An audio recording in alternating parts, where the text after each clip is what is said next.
What's up, YouTube? KidFlash91 here, back from the Tallahassee Regionals. I haven't made a video in a while because I've been waiting to get a new computer, and I finally got a new laptop for my birthday, which was Monday, as most of you know because I posted something about it. But the laptop has really cool features that I'm probably going to try and incorporate with my videos, like, bam! I can just start doing some random stuff. I can even, like, have a little Blackwing Gale fly across the top of the screen. But, yeah. Now to talk about the Yugimons after I showed you the cool features. I got top 8 with my X-Saber deck. It's pretty much the same build as what I ran at YCS Indy. But guys, the mats for trade, if you guys want to like PM me some offers, you know, if you guys want it, I don't know. Speaking of trades, I'm gonna make a trade video sometime this week when I get less lazy and I actually organize everything. So be on the lookout for that. The build I won was the same as like the YCS build, except for I got rid of upstarts because it was the first tournament that Duelist Revolution was illegal. So I decided not to play them because I thought that a lot more people were playing Solemn Warning. And I didn't want to give people free summon negations. So I dropped the 3 upstarts for 2 Pod Dualities and 1 Solemn Warning of my own. Because Pod Duality is the same thing. It's just a little bit more slower, more consistent, so I sacrificed a little bit of speed for consistency. And Solemn Warning is ridiculous. Like, this card wins duels so often it's not even funny. Like, it's my favorite card from the new set. Another card that's really good from the new set I want to get into is Effect Veiler. Pretty much, yeah, it's a really good side deck card. I don't know about the main deck, but side deck card you can side against X-Sabers this format or Frog of Decay this format. If you're like have a regional this Saturday, I advise you pick a couple of these guys up. I cited 2 of them, and that's all you really need. 3 if you want to go overkill, if you want to draw them all the time. But yeah, so pick them up. They're really good. I wanted to talk about the ban list because people keep asking me my opinion on it, what I think about this, what I think about that. So I'm gonna get into that really fast. Banned was Rescue Cat, Heavy Storm, Brain Control, and Substitute. If you guys didn't know. None of it really I was really surprised about, but like I didn't think it was gonna happen. Like Rescue Cat, I thought was gonna stay. I personally think that Cold Wave is more of a problem card, even though they're both problem cards. But either way, the problem's solved. Like the Cold Wave Cat plays are gone, so slow down X-Sabers. I was surprised because of all the beast support we were getting. I really don't like the ban of Heavy Storm because now people are going to be like summon 1 set 4. Again, Cold Wave is more of a problem card than Heavy Storm because now Cold Wave's still in the meta. We can still go Cold Wave, Prisma Test Tiger, or a bunch of other Cold Wave play, Cold Wave JD, even if you play like Sworn. I mean, I don't know. Sorry, but I'm really glad they banned Brain Control and Substitute. Brain Control was one of those problem cards that you can top for game that a lot of bad players would do, or like a lot of luck sacky players. It takes away some luck factor and more skill is brought to the game. Substitute is ridiculous. They should have banned it like right when Frog and Tony came out. Because Frog FTK was stupid. It was like unfair. You don't get a turn to go. You gotta just build a side deck with Hana Waters if you want to side them, I guess. But it's gone now, and Frog Monarchs can't build a third of their deck now. I mean, so swap Frog and dump. So yeah, the bans I like actually. I just think Cold Wave should have gone instead of Heavy Storm.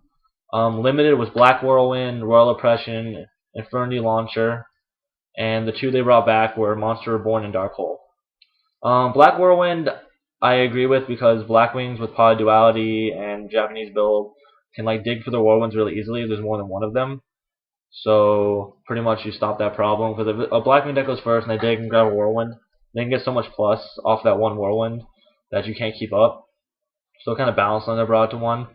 Royal Oppressions speeds up a lot of the format, but it also slows it down because a lot of the better decks was like teching in the Oppression just because they can summon 5 monster set Oppressions you win. So bringing it to 1 doesn't surprise me. Infernity Launcher needed to go to 1 because Infernities are stupid good with like their loops with Infernity Launcher and just like keep spinning it out and summoning 5 synchros, get like 3 barriers. Now it's a little bit harder to do that. You have to go for more Mirage plays. But the deck's still viable by any means. I really don't like the bringbacks, which are Monster Reborn and Dark Hole. Monster Reborn pretty much acts the same as a Brain Control, because you can top it for game at any time during the duel. So is Dark Hole, is almost another top deck card to gain so much advantage back. You don't have, but now it makes people play like My Body's a Shield or some stuff like that. So I don't understand why they brought it back, but we gotta deal with it. The semi-limits were Mystical Space Typhoon, Chaos Sorcerer, Snipe Hunter, Ojama Trio, and Magic Cylinders. MST I really understand because they got rid of Heavy Storm, so they need more spell and trap stoppers like destroyers and back row. Snipe Hunter I really don't care. They went the 3. I mean, I guess people are saying it's like really good in Fabled, but I like more diverse metas, so we can bring more decks in the meta. But I still don't think Fable's being really that good, even with 2 Snipe Hunters. Snipe Hunter's still a risk card, just have to roll. Geometry, I guess because Chain Burn's gonna get better, people are thinking it's overdue, but I don't think it's that good. And Cylinders, I really don't care about. It could have gone to 3 for all I care. It's a -1. It had its day, like, way back in the day, but I don't think it's that good right now. The card I'm most excited about coming back is Chaos Sorcerer 2, because, as most of you know, I mean, you knew me before I did the whole YCS stuff and X Sabers, I ran Chaos.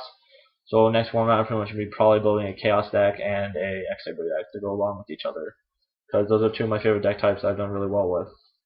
Unlimited were Black Rose Dragon, Goblin Zombie, Cyber Dragon, Treeborn Frog, World Decree, and United We Stand. Oh, I forgot to mention in the semis, America now has Dulorian. Doesn't really change anything, but I'd say it. Goblin Zombie, I have a good friend of mine, Chris Rivera, who's very excited about. He's a dedicated zombie player, so he's really excited about the whole thing. So thumbs up to you, buddy. Other than that, I don't think zombies is still gonna be tier 1 next format. I think they're gonna be good, but not that good. Tier 1 to 3 pretty much makes the whole loss of substitute, helps Frog Monarch players do good. It still doesn't really bother me because you still can have 1 in the field, so dumping more all this protecting the crows and protection from the crevices. Cyber Dragon 3 is one of my favorite unlimits because it balances the way Machina plays, so we can go into more Chimera Tech plays. It also hurts the Bamboo Shoot deck, because we have Pineapple here now as a TCG exclusive, so it's easy out to the Bamboo Shoot. Even though they're probably going to back row to protect the Bamboo Shoot, they're not going to have enough to stop multiple Cyber Dragons. Because all you have to do is special summon a Cyber Dragon and kill it. It's pretty easy. Because the deck's ridiculous if they can keep protecting the Bamboo Shoot. Trust me. Roll Decree to 3. I guess Herald gets a push because they're pretty good. I don't understand why it was semi-limited. I don't understand why Skill Drain's still semi-limited with all the back row hate that we have. But Decree to 3 helps out Herald, helps out like Lightsworn if they don't want Untrapped and stuff like that.